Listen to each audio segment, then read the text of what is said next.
The regressed S-rank hunter decided to destroy the guild. This is your last chance. Move. The team leader pressed the activation switch.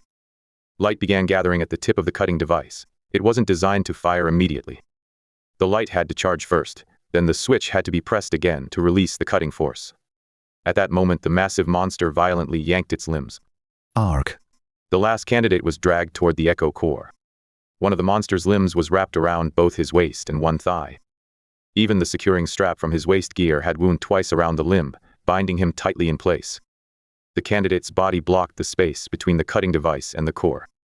The team leader clicked his tongue and took his hand off the switch. The gathered light began to fade. Yoon Sia stepped in front of the cutting device. Get him out first, and we'll help keep the monster away from the core. No need. Move now. Another of the monster's limbs swept through the air. 2 recovery team members moved in front of the team leader and the cutting device. Another held the containment box beside the echo core. Sia turned the other way, toward the man trapped by the monster. Protect the survivors first. The monster's limb slammed into the floor. Shattered stone flew in every direction. The candidates formed a barrier in front of the wounded, while the recovery team closed ranks around the cutting device and containment box. Dojin studied the monster's body. It had 4 long limbs. One was wrapped around the candidate, the other 3 supported its body. He remembered a similar creature. Its size and the way it moved while attached to the core were identical. That monster had collapsed the instant the mana knot inside its rear support limb was severed. The monster raised the front of its body. Mana gathered inside the support limb farthest from the core. It was moving exactly as he remembered. The support limb farthest from the core. Strike when the power gathers inside it. 3 candidates moved at once. One aimed for the torso. The moment the monster blocked the attack, the other 2 simultaneously thrust their weapons into the support limb Dojin had indicated. Dojin shouted. Now. Their weapons sank into the monster's support limb. But it didn't buckle. Instead of collapsing, the monster reared higher. It pushed against the floor even harder with the limb they had attacked. The limb wrapped around the candidate tightened as well. Gark.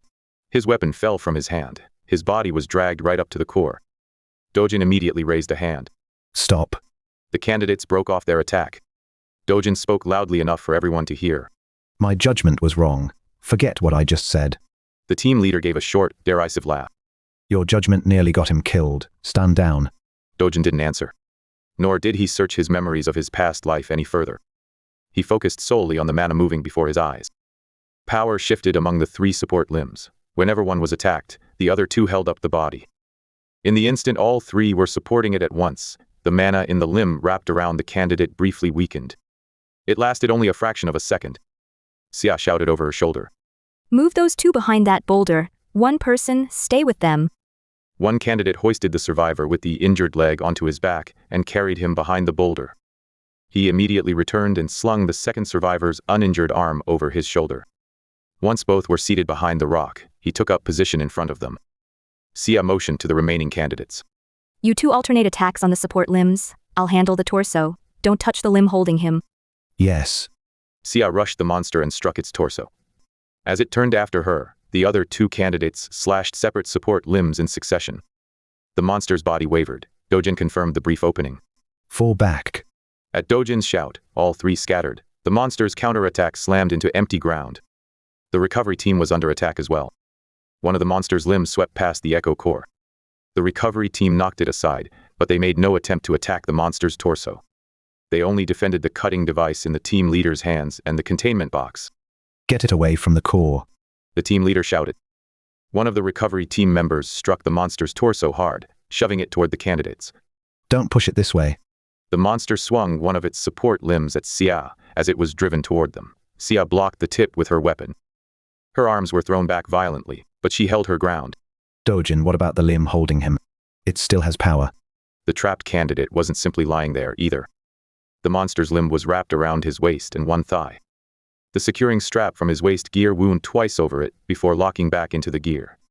If he could free the strap, he could turn his body sideways. He groped for the lock with his free arm. I'll undo the strap. The second survivor behind the boulder tried to rise. Left side of your waist. Pull the lock upward. The first survivor immediately shouted as well. Once it releases, pull the end of the strap toward your stomach, then turn sideways and straighten the trapped leg. The last candidate gritted his teeth. His fingertips reached the lock. He pulled upward, but the taut strap held it fast, and it wouldn't budge. It still won't release. Keep hold of it until the pressure lets up. Sia struck the monster head-on once more. We'll create an opening. Dojin kept his eyes fixed on the mana flowing through the 3 support limbs. Each of you pin down one support limb, then Sia strikes the torso. Sia understood immediately. First. One candidate drove his weapon into the nearest support limb and forced it down. Second. The other candidate pinned down the next support limb. The monster channeled its power into the one remaining limb. Its torso tilted. Sia charged straight in and struck upward at its torso. To keep itself from falling, the monster divided its power among all 3 support limbs. The mana in the limb wrapped around the candidate diminished.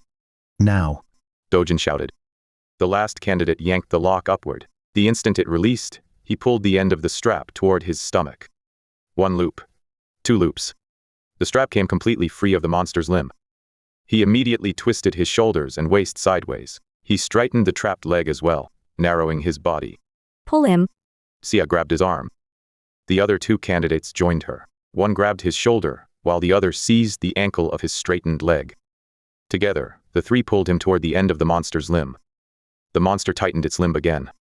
But the securing strap was already free. His sideways waist slipped through the coil first. Then his straightened thigh slid out from the end of the limb. All 4 of them tumbled across the floor, away from the monster. he's free. The candidate guarding the boulder shouted.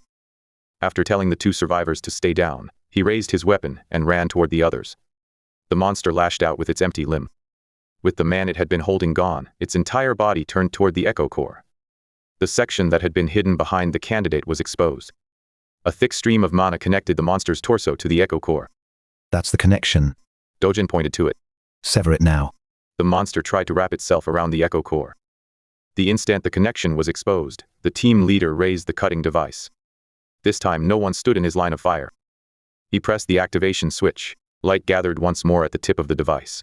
Block everything. He pressed the switch a second time. The stored light shot out and sliced through the connection. The monster's body buckled violently. Its long limbs clawed wildly at the floor. One limb came crashing down toward the 4 rescuers who were just getting back to their feet. Block it together. Sia raised her weapon first. The 2 who had attacked the support limbs and the candidate who had run over from the boulder took position on either side of her. Dojin raised his weapon and closed the remaining gap. The man they had just pulled free retrieved his fallen weapon. Unable to stand, he braced himself on one knee and wedged the tip of his weapon beneath Sia's. The monster's limb crashed down on them. All 6 candidates held firm together. The recovery team's attack struck the monster's torso from behind. The force behind the limb vanished. The monster toppled onto its side. It shuddered once violently and then moved no more. Dojin checked the mana remaining within it. The flow that had circulated through its torso was completely severed. It's over. Sia immediately set down her weapon and examined the last candidate. Are you conscious? Yes, my waist and leg hurt, but I can hear you. The 2 people behind the boulder emerged with help. The first survivor, whose leg was injured, reached out first. The second survivor, with the injured shoulder, sat down beside him. The last candidate extended both hands. The 3 survivors' hands met and overlapped. You were alive. Both of you made it. I wouldn't say we're fine, but we're alive. A brief laugh escaped them, soon dissolving into tear-choked breaths. The last candidate looked at the recovery team leader. Those people saw that I was alive. He caught his breath, then spoke clearly. They had all that high-end equipment, and they still didn't get me out. I begged them to save me, but they tried to cut out the core first. These candidates are the ones who rescued me. Dojin held up the active measuring device. A message on the screen read, recording video and field audio. It was a feature that saved the readings along with any instructions given at the scene.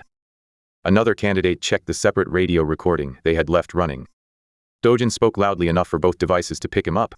All 3 people omitted from the roster are alive. The recovery team attempted to sever the core first. The candidates rescued the survivors and then finished the battle. Each of the 3 survivors confirmed in turn that they were alive. That was enough. At that moment, a muffled thud came from inside the echo core. The crack across its black surface split wider. The floor shook, and small stones fell from the ceiling. The ceiling's warning lights turned red. Moments later, an announcement gave the estimated time until collapse. The device operator listened to the announcement and spoke. We have less than half the time we had before. The joy of their reunion didn't vanish. The 3 survivors were still holding one another's hands. The last candidate remained fully conscious as well. The team leader lowered the cutting device. The supervisor outside handles the final activation, but the return device won't open without on-site recovery approval. Sia glared at the team leader. You said before that it wasn't your decision. Why did you hide the fact that you controlled the on-site approval? The team leader didn't answer. His gaze moved from the echo core to the candidates' bags. Take your hands off the core and turn over every copy of the records you split among yourselves. Then I'll submit the approval immediately and send the wounded out first. The radio's red recording indicator was still lit. The measuring device was recording his voice as well. Sia looked at Dojin. Dojin first looked at the 3 survivors. Then he looked at the records they had divided among themselves and the trembling echo core. Then he spoke to the team leader. We will not pay a price to get people's lives back.